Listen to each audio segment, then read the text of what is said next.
Hello, नमस्कार। मैं राम प्रवेश एवरग्रीन ऑनलाइन क्लासेस में अपने सभी दोस्तों का स्वागत करता हूं, जो भी इससे जुड़े हैं या जो पहली बार इस पे प्लेटफॉर्म पे आए हैं। जो लोग पहले से जुड़े हैं उन लोगों ने तो सब्सक्राइब कर ही लिया होगा, और जो लोग नए हैं और उनको ये वीडियो अच्छी लग रही है तो कृपया करके आप इसको सब्सक्राइब कर लें और लाइक ज़रूर करें। ठीक है, तो चलिए देखते हैं। और इसमें जो चल रही है वो हमारी चल रही है अब एसएससी जीडी की। ठीक है, एसएससी जीडी की सीरीज चल रही है। उसमें हम सिर्फ क्या करेंगे, अभी प्रीवियस ईयर के क्वेश्चन लेंगे, और जब प्रीवियस ईयर के क्वेश्चन फिनिश हो जाएंगे उसके बाद हम प्रैक्टिस के लिए और इसका एक्स्ट्रा नए क्वेश्चन लेंगे। ठीक है, तो चलिए देखते हैं। ये हमारी ऐप है। प्ले स्टोर पे जाके केवल आप सर्च करोगे एवरग्रीन क्लासेस, तो आपको इस लोगो में हमारी ऐप मिलेगी। चाहो तो आप डायरेक्ट यहाँ से भी इसको स्कैन करके आप डाउनलोड कर सकते हो। ठीक है, तो चलिए, अब होता क्या है कि ऐप में थोड़ी क्विज और हमने जो पीडीएफ बनाई है वो अवेलेबल है उसमें अभी, और आगे चल के धीरे धीरे आपको सब ये मिलता रहेगा डाटा। तो चलिए देखते हैं आज के क्वेश्चन क्या है हमारे। ये सब प्रीवियस ईयर के क्वेश्चन हैं। ठीक है, तो पहला क्वेश्चन दिया है कि यदि एक्स रेशियो बाई 6:5 है, means X ratio Y equal दिया है आपको 6:5, और एक और वैल्यू दी है means Z ratio by equal दिया है 9:25। ठीक है, इसको दो तरीके से करते हैं हम, दोनों तरीके अभी बता रहे हैं आपको। पहला होता है, मुझे इससे कोई लेना देना नहीं होता कि आप मेथड कौन सा लगाते हो। रूल क्या होता है कि यहाँ पे रेशियो है एक्स और यहाँ पे है बाई, यहाँ पे है जेड, यहाँ पे है बाई, तो जो दोनों में कॉमन है मीन्स बाई वाला टर्म ये वाला, और यहाँ भी है ये बाई, दोनों बाई का वैल्यू इक्वल होना चाहिए क्योंकि दोनों सेम है। अब होता क्या है इस वाले में, देखो यहाँ पे जो बाई है वो 25 है और यहाँ पे बाई कितना 5, तो इस रेशियो में आप 5 का मल्टीप्लाई कर दो तो नया रेशियो हो जाएगा 30:25, और ये रेशियो में तो आपको कुछ नहीं करना चाहिए, सेम रहेगा 9 से 25। ठीक है, अब देखो जो वैल्यू कॉमन थी वो दोनों में अगर सेम हो जाए तो बस वही करना हो, तो और कुछ नहीं। आप जनरली अब जो लिखते हो वही लिख लो, एक्स अनुपात बाई अनुपात जेड। ठीक है, ये गलत लिख दिया, अनुपात जेड। अब एक्स का वैल्यू कितना है 30, तो यहाँ पे पुट कर दो। बाई का वैल्यू कितना जो आपने इक्वल किया 25, और जेड का वैल्यू कितना है 9, ये करना था केवल। और यही हमारा प्रोसेस करने का रूल होता है कि आप मल्टीप्लाई करते हो कुछ भी करो उससे कोई लेना देना नहीं, बस हमारा रेशियो इक्वल होना चाहिए, मीन्स जो वैल्यू कॉमन है दोनों में वो इक्वल होनी चाहिए। अब करना क्या है आपसे, क्वेश्चन में कह रहा है कि एक्स टू जेड चाहिए, मीन्स आपको एक्स चाहिए और जेड चाहिए। तो अगर एक्स अनुपात जेड चाहिए तो एक्स का वैल्यू कितना है 30 और जेड का वैल्यू कितना है 9, यही है। अब रेशियो क्या कहता है कि रेशियो को अगर स्टैंडर्ड फॉर्म में लेके आओगे तो जो भी कॉमन है नहीं रहना चाहिए, मीन्स एचसीएफ 1 होना चाहिए, और फिलहाल एचसीएफ यहाँ पे कितना हो रहा है 3, तो आप इसको 3 से डिवाइड कर दो तो ये 10 हो जाएगा, 3 से डिवाइड करोगे ये 3 हो जाएगा। तो एक्स से जेड का रेशियो, एक्स से जेड का रेशियो हो जाएगा 10:3। बात समझ में आई नहीं आई? बस यही हमारा आंसर है 10:3। अब हमने बताया था कि आप चाहो तो इसको एक मेथड बना के हम लोग करते हैं, कैसे सीक्वेंस वाइज होना चाहिए, मीन्स अगर आपने उठाया एक्स से बाई और ये वैल्यू दी है आपको 6:5, तो आपको जो वैल्यू चाहिए वो 5:जेड चाहिए, मतलब बाई से जेड चाहिए ना कि जेड से बाई, ये उल्टा लिखा है मतलब रूल के अकॉर्डिंग। तो यहाँ पे हम क्या करेंगे, वैल्यू बनाएंगे 25, मतलब ये भी पलट जाएगी और रेशियो कितना हो जाएगा 9, इतना हो जाएगा। अब इसमें क्या होता है, जो वैल्यू कॉमन है वहीं पे स्ट्रक्चर बना दो एन का, वहीं पे स्ट्रक्चर बना दो एन का। तो यहां भी एन का स्ट्रक्चर बनाओगे आप,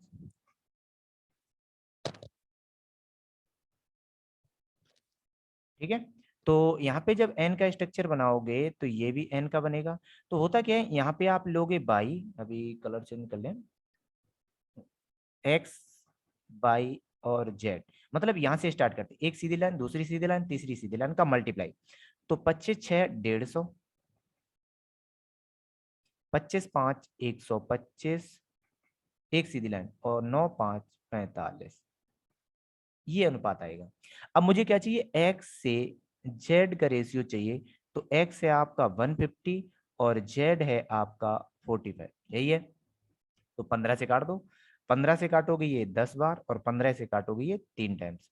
तो यहाँ पे एक्स टू रेशियो जेड आ जाएगा आपका 10:3 जो पहले आया था। तो जरूरी नहीं है कि आप कौन सा मेथड लगा रहे हो, बस बेसिक रूल क्या है कि जो दोनों में वैल्यू कॉमन है वो इक्वल होनी चाहिए बस।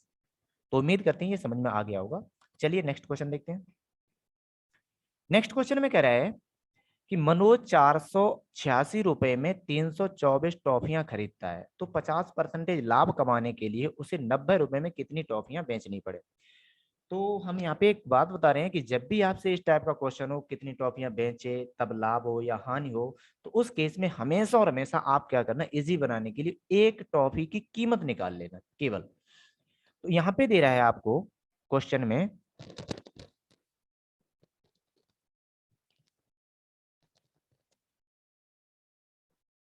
324 टॉफी की कीमत दी है आपको 486, इतने दिए।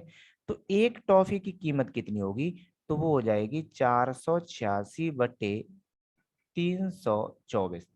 तो यहाँ पे देखो मनोज इतने रुपए में खरीदता है, मतलब है कि जो भी वैल्यू आई है वो सीपी है, क्रयमूल्य है। अब हम लोग क्या कर रहे हैं, सीपी से एसपी में जा रहे हैं, मतलब विक्रय मूल्य में जा रहे हैं, और जाने की एक ही रूट है, आपको प्रॉफिट दे रहा है 50% का। तो यहाँ पे एक टॉफी की कीमत है 486/324, और बेनिफिट लेना है 50% का, तो वैल्यू हो जाएगी 150/100। बात समझ में आई नहीं आई? उम्मीद करते हैं समझ में आ गई होगी यहाँ तक केवल। अब जो वैल्यू है ये आपकी एसपी बन गई एक टॉफी की। तो जब इसको सिंपलीफाई करोगे, तो इसको सिंपलीफाई हम कर रहे हैं 50 से, तो 50 से जाएगा 2 बार, 50 से जाएगा 3 बार, 3 से जाएगा 108, और 2 से जाएगा आपका 243, इतना होगा। तो एक टॉफी का एसपी मतलब विक्रय मूल्य ये आपका आया है 243/108 रुपया। ठीक है। अब होता है क्या, एक टॉफी की कीमत इतनी है, आपको 90 रुपए में टॉफियां बेचनी है। मतलब है कि अगर 1 रुपए में, मतलब क्या कहते हैं, 243/108 में एक टॉफी आएगी। तो 1 रुपए में टॉफी आएगी 108 डिवाइडेड बाई 243। तो 90 रुपए में टॉफियां आएंगी 108 डिवाइडेड बाई 243 गुणे, और कितने रुपए में लेनी है, 90 रुपए में। ठीक है, इतना करना था, कुछ भी नहीं करना था। ठीक है, तो चलिए कैलकुलेट करते हैं इसको। तो 9 से जाएगा ये 10 बार, 9 से जाएगा 9 2 18, 9 7 63, इतना होगा।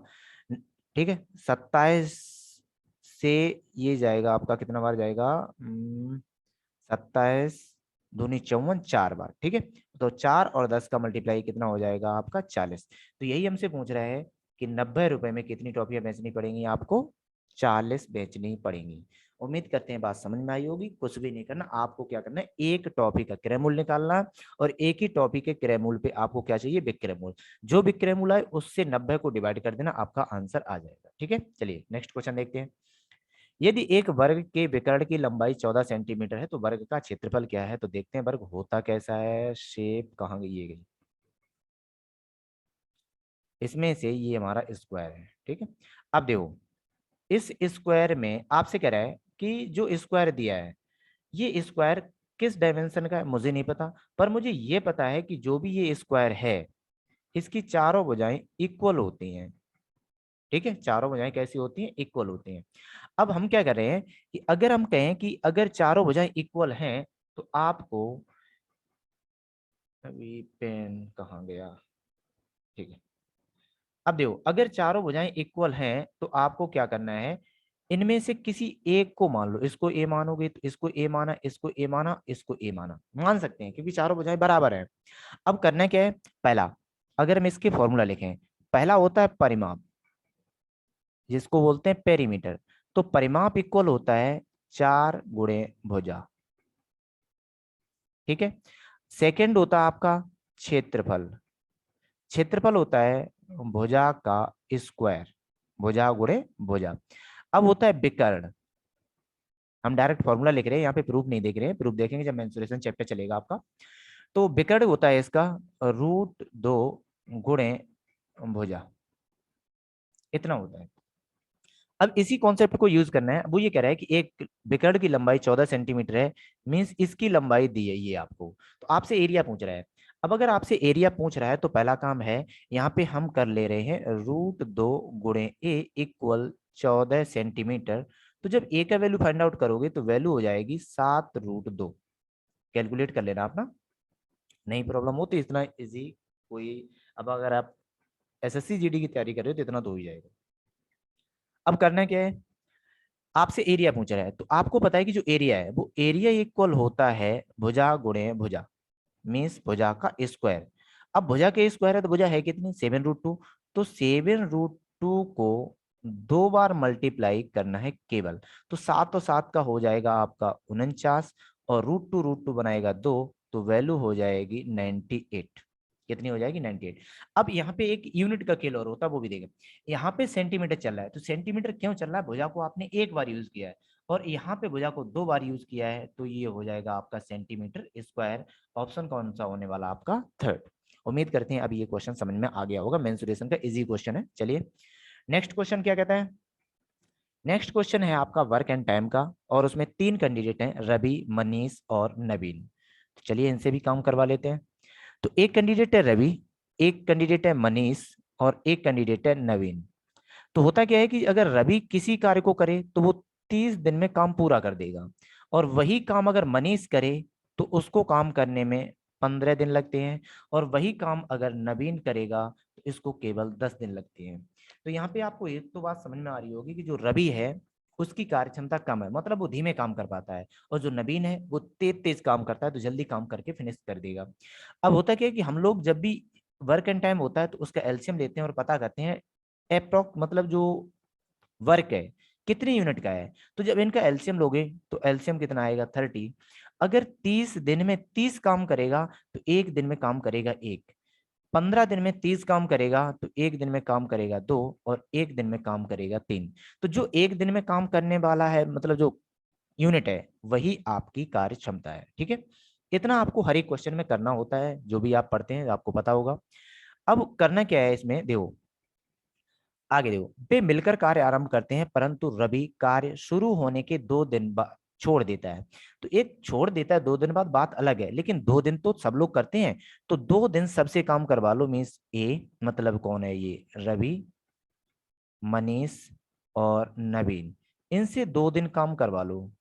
ठीक है, आगे अब क्या कह रहे हैं, पश्चात कार छोड़ देते हैं तथा मनीष और 3 दिन बाद कार छोड़ देता है। अभी काम किसने छोड़ा, रवि ने। तो इसका मतलब अब 2 ही बचे थे, मनीष और नवीन। इन्होंने आगे 3 दिन और किया और छोड़ दिया। अब मुझे नहीं पता काम कितना हुआ, तो पहले हम कैलकुलेट करेंगे काम हो कितना गया। तो देखो एक दिन में तीनों लोग करेंगे 6, और 2 दिन किया। केवल मनीष और नवीन एक दिन में करेंगे 5, और इन्होंने 3 दिन किया। तो जो टोटल काम है वो 12 प्लस 15 मीन्स 27, इतना काम हो चुका है, हो चुका है। ठीक है, अब अगर 27 यूनिट काम हो चुका और हमें काम करवाना कितना, 30, तो अब 30 काम है, उसमें से 27 यूनिट हो चुका है, तो बचा कितना, 3 यूनिट। अब 3 यूनिट करेगा कौन, वही जो बचा। अब रवि भी जा चुका, मनीष भी जा चुका, तो बचा कौन, नवीन। और नवीन एक दिन में 3 काम करता है, तो नवीन को टाइम लगेगा 3 काम करने में 3 के रेट से 1 दिन। यही हमसे पूछ रहा है कि शेष काम करने में कितना टाइम लगेगा।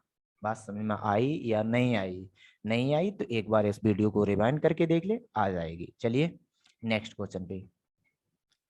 नेक्स्ट क्वेश्चन है आपका साधारण ब्याज का। साधारण ब्याज में जनरली एक ही फॉर्मूला चलता है जो बेसिक है आपका, ब्याज बराबर मूलधन गुणे दर, मीन्स ब्याज बराबर होता है मूलधन, दर और समय डिवाइडेड बाई 100।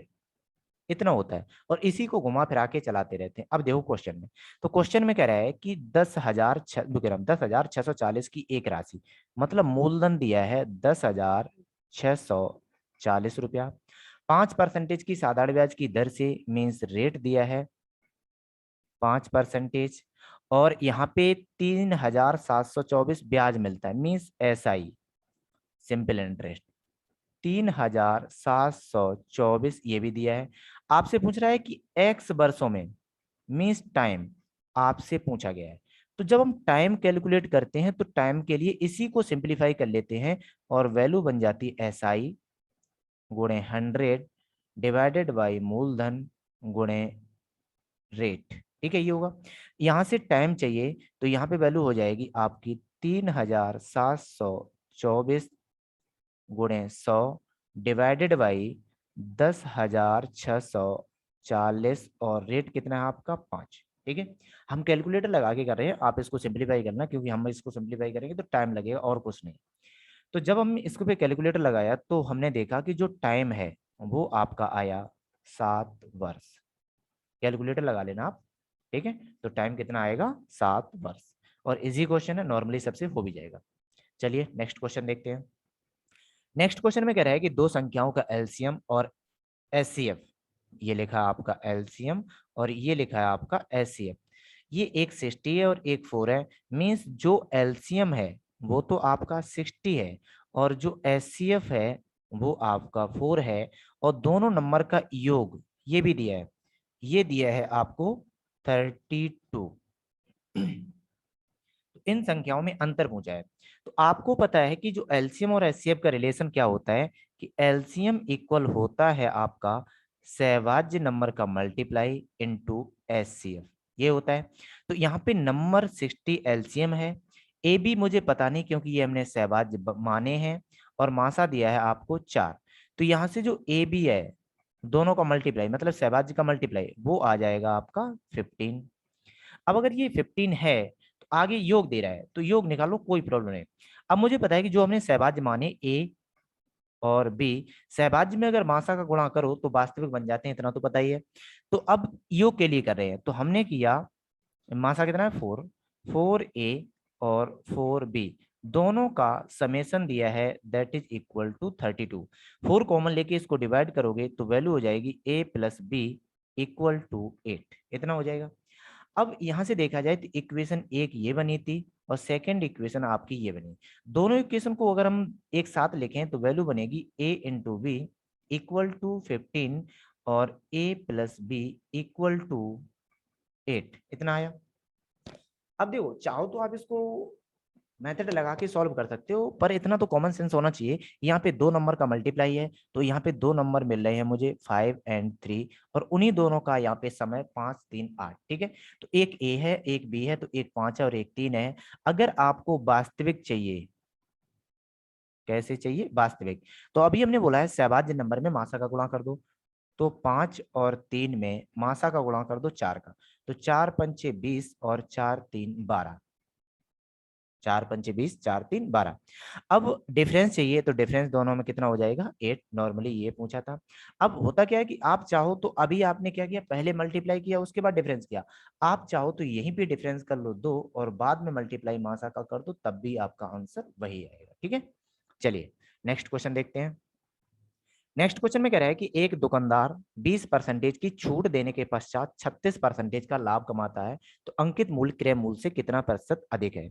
तो जब भी ये क्वेश्चन मिले अंकित मूल्य और लाभ या क्रय मूल्य इनमें रिलेशन हो, तो कोशिश करना, एक पॉइंट है जो हम आपको बता रहे हैं वो याद करना है, कि अंकित मूल्य और इनके बीच में सिर्फ और सिर्फ रिलेशन होता है डिस्काउंट परसेंटेज का, और उसके बाद जो वैल्यू आएगी वो होती है आपकी विक्रय मूल्य। अगर एक ही वस्तु पे व्यापार चल रहा उसके लिए बता रहे, ठीक है। आगे होता है आपका क्रय मूल्य, और क्रय मूल्य के बीच में दो कंपोनेंट चलते हैं, आपका प्रॉफिट परसेंटेज या फिर लॉस परसेंटेज, दोनों चलेंगे। उसके बाद दोनों पे भी क्या मिलेगा आपको, विक्रय मूल्य मिलेगा। अगर ये दोनों एक ही वस्तु के बारे में बात कर रहे हैं तो ये दोनों टर्म इक्वल होने चाहिए, बस ये हमारा रूल होता है। अब दोनों का बेनिफिट क्या है, पहले हम क्या कर रहे हैं कि जो हमारा प्रॉफिट, जो छूट है डिस्काउंट है, इसको हम वैल्यू फाइंड आउट कर रहे हैं। तो 20% को फ्रैक्शन में कन्वर्ट करेंगे तो वैल्यू आएगी 1/5। अब अगर हम डिस्काउंट मतलब प्रॉफिट परसेंटेज को फ्रैक्शन में कन्वर्ट करेंगे तो 36 divided by 100 means 9 divided by 25, इतना हो जाएगा। क्लियर है।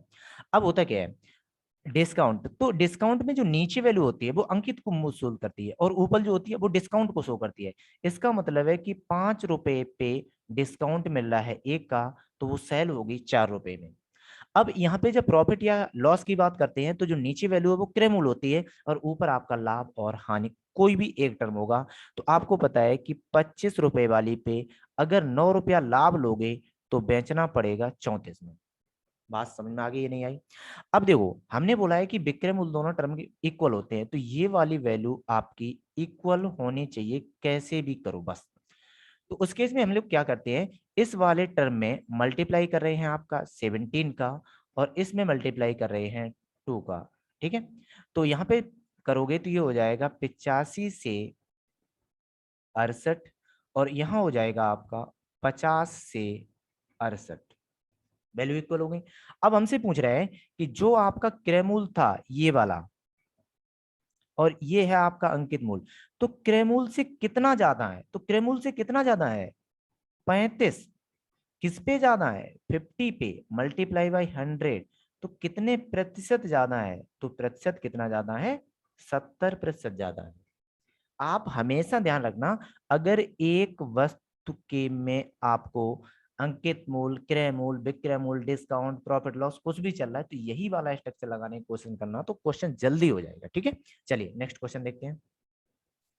नेक्स्ट क्वेश्चन में दिया है सेम, फिर आ गया मेंसुरेशन का, और मेंसुरेशन का आ गया तो थोड़ा कॉन्सेप्ट लेके चलेंगे, और कॉन्सेप्ट फिर वही चीज, एक मुझे वर्ग चाहिए और एक आपका सर्कल चाहिए, तो एक वर्ग और एक सर्कल। ठीक है, अब देखो दोनों को एक जगह हम अरेंज कर रहे हैं और इसको भी यहाँ लेके आओ। अब देखो जब वृत्त की बात होती है तो इसमें एक ही पॉइंट चलता है वो होता है त्रिज्या, और जब वर्ग की बात चलती है तो एक ही कंपोनेंट का ज्यादा यूज होता है वो होता है इसकी भुजा। ठीक है, आपसे कह रहे हैं दोनों का परिमाप इक्वल है, अभी हम एक पॉइंट निकालेंगे इसके लिए बता रहे हैं और फिर ये क्वेश्चन डायरेक्ट हो जाएगा और आपको वही पॉइंट रखना पड़ेगा। अब अगर इसकी त्रिज्या आर है, इसका भुजा ए है, तो इसका जो परिमाप होता है वो होता है 2 पाई आर, और इसका परिमाप होता है 4 इंटू भुजा। दोनों वैल्यू कैसी है इक्वल, सवाल में कहा है समान परिमाप है तो समान कर दिए हमने। अब दोनों को सॉल्व करोगे तो दोनों को सॉल्व करने से हम पूरा सिंप्लीफाई कर रहे हैं, तो ये 2 × 22/7 गुणे आर इक्वल 4a, तो 4 से ये वैल्यू कटी 2 और ये कटेगी 11, तो यहां से एक कंपोनेंट निकल के आएगा, आर को यहाँ ले जाओ, तो 11/7 इक्वल a/r। बात समझ में नहीं आई।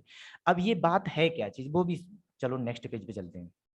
अब ये था कभी, एक था आपका सर्कल और एक था आपका स्क्वायर। सर्किल में हमने क्या बोला, इसमें जो दिया जाएगा वो त्रिज्या और इसमें क्या दिया जाएगा भुजा। जब आपने दोनों के परिमाप इक्वल किए मीन्स 2 पाई आर से 4a, तो यहां से एक वैल्यू निकल के आई 11/7 इक्वल टू a/r। क्लियर है। अब इसका मतलब क्या है कि अगर ये दोनों परिमाप इक्वल है, परिमाप कैसा इक्वल है, तो यहां से a/r मतलब भुजा और त्रिज्या का जो अनुपात होना चाहिए वो 11 से 7 होना चाहिए, तभी ये आपके दोनों परिमाप इक्वल आएंगे। अब हमसे क्या कह रहे हैं कि इनके एरिया का रेशियो क्या होगा, एरिया। अब एरिया की बात चलेगी, तो ये जो सर्किल है इसका जो एरिया होता है ये होता है πr²। ये जो वृत्त है इसका एरिया होता है भुजा स्क्वायर, ये होता है।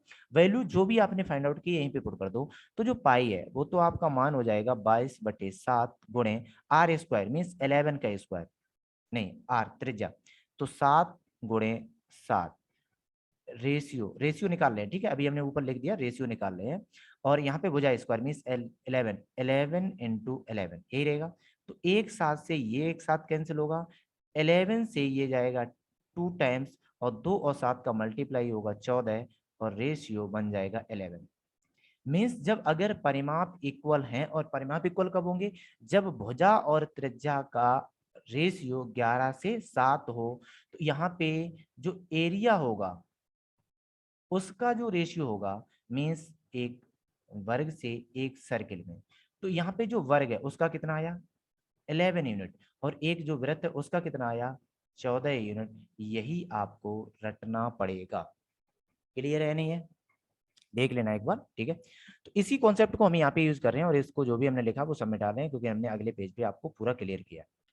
अब था क्या कि अगर ये वृत्त और आपका ये वर्ग का परिमाप इक्वल है, तो यहाँ पे जो एरिया है, एरिया के रेशियो हो जाएगा आपका, ये कितना आया था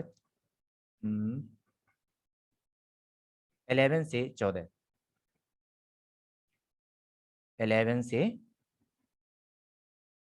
वृत्त का कितना था 14, तो इसका रहेगा आपका 14 और इसका कितना आएगा आपका 11। ये आपको रखना पड़ेगा, और यही 14 की वैल्यू ही आपको वृत्त का है ना, वृत्त का क्षेत्रफल, और वृत्त का क्षेत्रफल कितना है 14, तो यही आपको दिया है 2464। तो आपसे 11 का वैल्यू पूछा है, मीन्स 14 यूनिट का वैल्यू आपको दे रहा है 2464। तो एक का वैल्यू कितना होगा, तो ये हो जाएगा 2464 डिवाइडेड बाई 14, और मुझे कितने का चाहिए 11 का, तो वैल्यू हो जाएगी 2464 डिवाइडेड बाई 14 गुणे 11।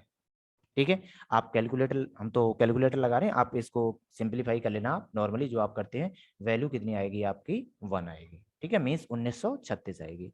तो आपको ये कंपोनेंट रटना पड़ेगा। अब होता क्या है, अब जो हमने अभी पढ़ा था उसी में हम एक पॉइंट और ऐड कर रहे हैं। देखो, अगर परिमाप बराबर है, परिमाप कैसा है इक्वल है, ध्यान रखना हमेशा, तो सबसे छोटी मतलब जिसमें मिनिमम भुजा हो त्रिभुज, इसके बाद और एक बात, आकृति सिमिलर होनी चाहिए।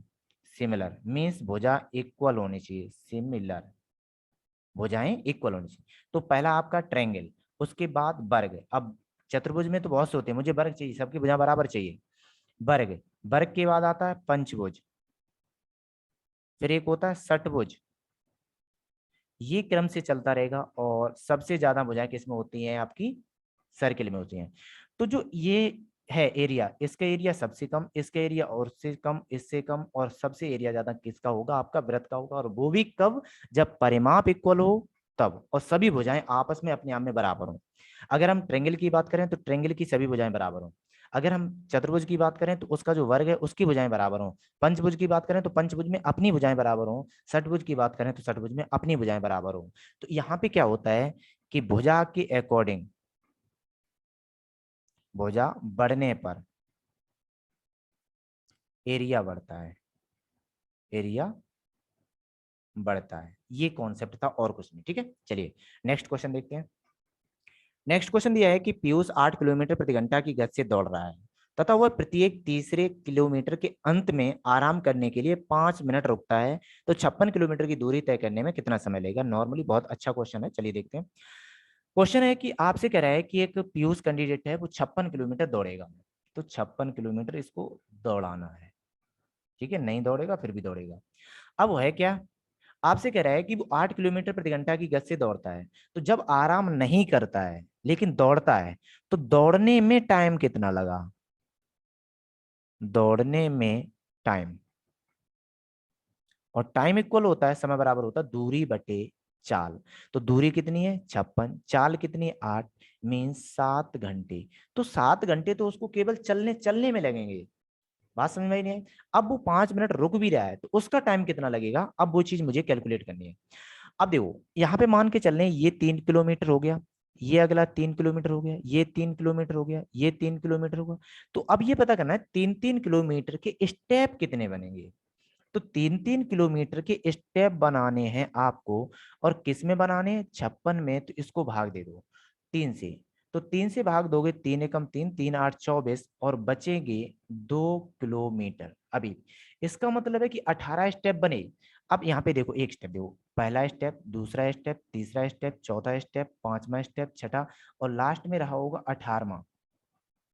कौन सा रहा होगा 18वां। 18 स्टेप होने के बाद अभी भी 2 किलोमीटर बच गई थी जगह। यही तो चाहिए शेष वाला। अब देखो हम जो बताएं वो चीज ध्यान देना बस, और कुछ भी नहीं, कॉन्सेप्ट क्लियर हो जाएगा। अभी देखो, अभी आपने 2 स्टेप चले, गैप कितने बने? 1। आपने दूसरे 3 स्टेप चले, गैप कितने बने? 2। 4 स्टेप हुए, गैप कितने बने? 3। तो जितने स्टेप चलोगे गैप उनसे 1 कम होगा। बात समझ में आई?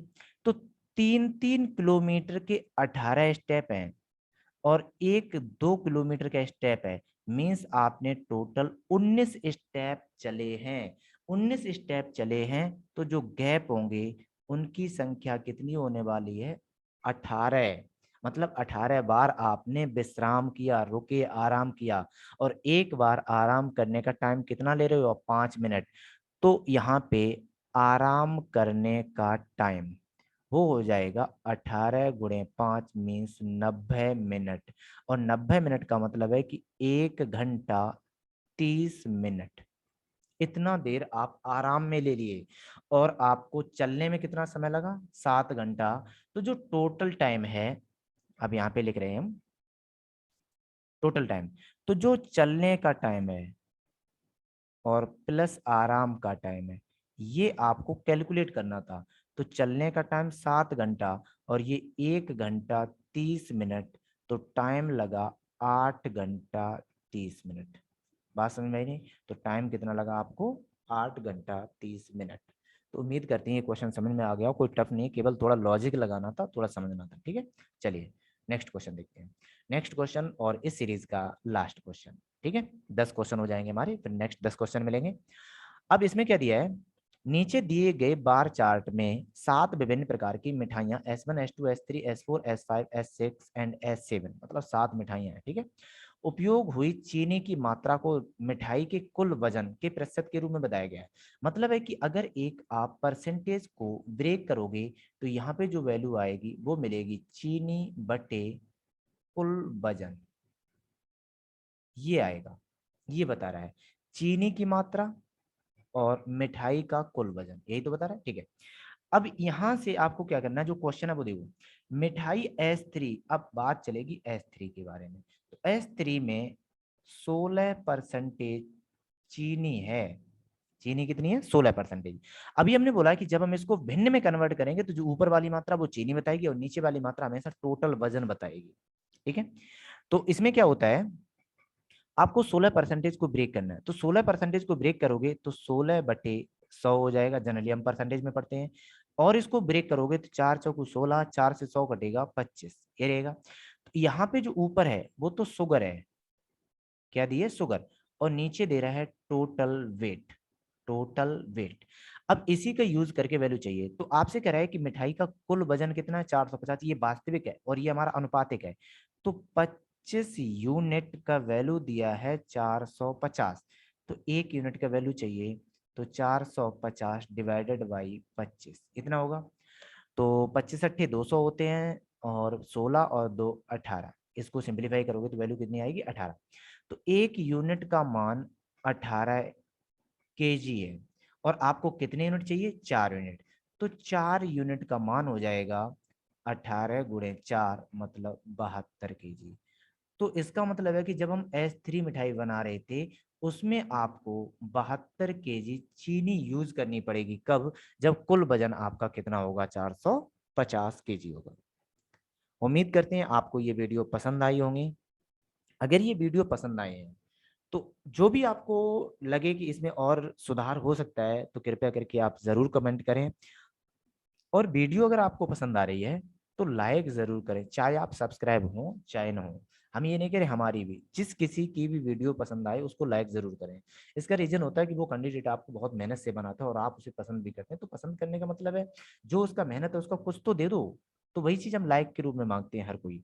तो आपको अगर ये वीडियो पसंद आई तो लाइक करें। हाँ, अगर ये वीडियो जो चल रही है और आपको पसंद आ रही है, आपको लगता है कि मुझे ये वीडियो हमेशा मिलती रहे, उसके लिए क्या होता है, हम लोग सब्सक्राइब करवाते हैं और कहते हैं कि यहाँ पे जो बेल आइकन है उसको प्रेस कर लो। उसका रीजन क्या है कि जब आप सब्सक्राइब कर लोगे और बेल आइकन को प्रेस कर लोगे और यहाँ पे जब नोटिफिकेशन आएगा ऑल उस पर कर लेना, तो जब भी हम ये वीडियो अपलोड करेंगे तो आपके पास तुरंत नोटिफिकेशन पहुंच जाएगा कि हमारी वीडियो अपलोड हो चुकी है।